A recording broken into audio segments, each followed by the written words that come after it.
Hello साथीहरू, अहिले चाहिँ म खाना अचार अनि गेडागुडीको तरकारी रस बनाएको छु। यो खुट्टा दुखेर तल हिँडेर जानु हुँदैन, अरूतिर ल्याउन सकिनँ अनि यसरी बनाएको छु।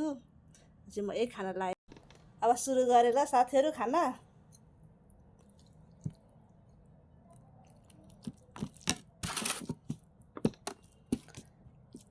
क्वाटी भन्छ नि, क्वाटी मिक्स गेडागुडीको दाल अनि टमाटरको सिलौटोमा पिसेको अचार चट्ट परेको।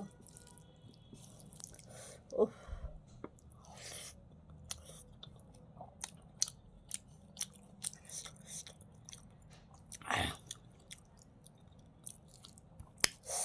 जे छ जस्तो खाना छ त्यस्तैमा रमाउन सिक्नुपर्छ साथीहरू। कहिले मिठो खाइन्छ, कहिले यस्तै खाइन्छ, जस्तो त त्यस्तैमा खुसी हुन सिक्नुहोस् है।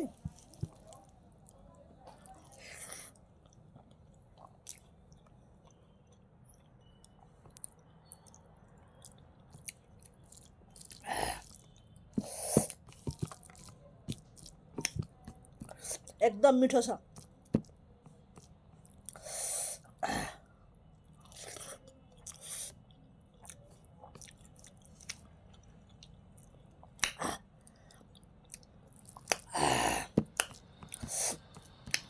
ग्यासमा पोलेर सिलौटोमा पिसेको त यस्तो मिठो भयो कि अचार।